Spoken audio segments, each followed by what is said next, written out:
Today, seeing Mary fully comply, Wade felt ecstatic, as if it's her proudest moment as an assistant. But Mary is no pushover. She has a long memory for grudges, and revenge is her hobby. On their flight to Grandma's birthday party, she finally found her chance to poke at Wade's pride.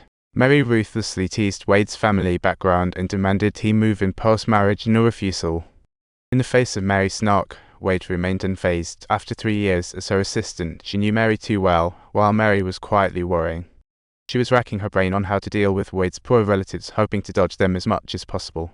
But as soon as the plane landed, Mary sensed that something was off. Every little street sign was proudly displaying the Wade name. Seeing her own worn-out backpack, Mary felt a jolt in her heart, as if she suddenly realized something. When they had to take a yacht to get to Wade's home, Mary fully confirmed her suspicions. This seemingly humble assistant was actually a hidden millionaire. The luxurious villa on this private island was obviously a fortune. Mary was utterly speechless. She never expected that this assistant who had served her for 3 years had such an astonishing secret. Compared to her, this high-powered executive seemed like a regular worker bee. As soon as she stepped into the lavish villa, Mary noticed that Wade's parents didn't greet her but threw an extravagant party instead. Wade's relatives, upon learning she was their boss, swarmed around her to offer congratulations. Wade's father, upon seeing his son return, wore an unmistakable look of discontent. How awkward. As the party reached its climax, the crowd began to tease them into sharing their love story. Fortunately, they had practiced it on the plane. Under the crowd's eager gaze, they smoothly narrated the scripted tale and quickly shifted the conversation to their wedding plans. Upon hearing this, relatives erupted in excitement, demanding they show love then. Under the peer pressure, Wade and Mary had no choice but to fake a kiss. For the strong-willed Mary, it was a first. At that moment, the air crackled with chemistry, and their hearts seemed to resonate together quietly. Two hearts that were never meant to fall in love unexpectedly sparked a tiny flame of emotion. What a surprise! To show their warmth and hospitality, Grandma had them stay in the best room with a view.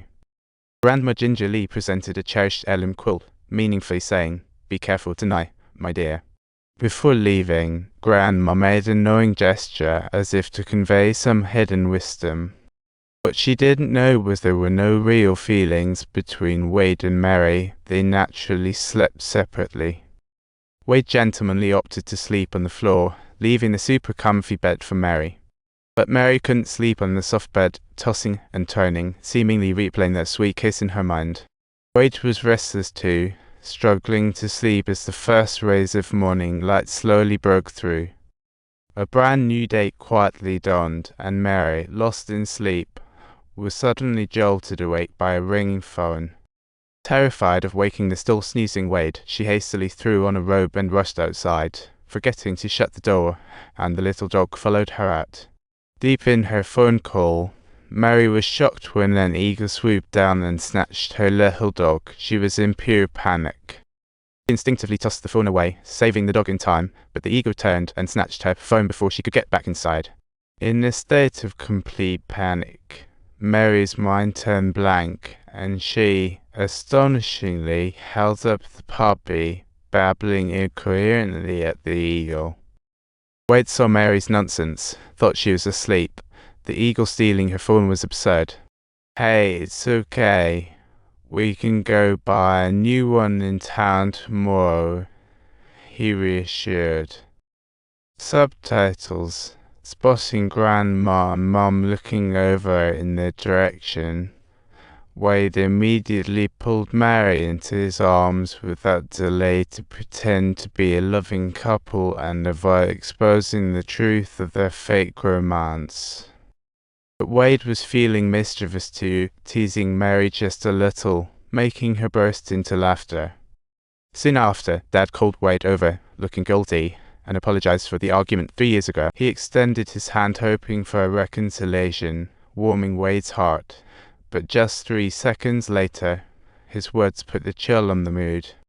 Dad quickly urged his son not to drift anymore and to come back to inherit the family business, saying that men shouldn't rely on women for success but be their support. Hearing his father dismiss his dreams, Wade felt a pang of disappointment, said nothing more, and turned to Mom was about to head to town for errands when she caught sight of Wade wielding tools in a fit of frustration. She instantly knew what was bothering his son with just a glance, silently worrying. It had to be something her husband had said. 3 years ago, her husband's stubbornness sparked a fierce quarrel, causing Wade to leave for 3 years. After all, he is my son. I can only see him like this every 3 years. Initially, Dad thought nothing was wrong with his words, but when his wife threatened him with a serious look, making him realize he might lose both his son and grandkids, he reconsidered. Ultimately, weighing everything, Dad chose to make amends and resolved to surprise his son tomorrow. As night fell and silence enveloped, the room's atmosphere felt strangely charged. Mary had changed. She was no longer the lofty, daunting seer everyone feared. She gradually let her guard down, revealing her soft, vulnerable side to Wade. Mary softly shared that she wasn't as strong as she had hid, nor the Ice Queen everyone thought she was. Just like the time she heard Bob call her a dragon lady, the fear had sent her to sob alone in the bathroom.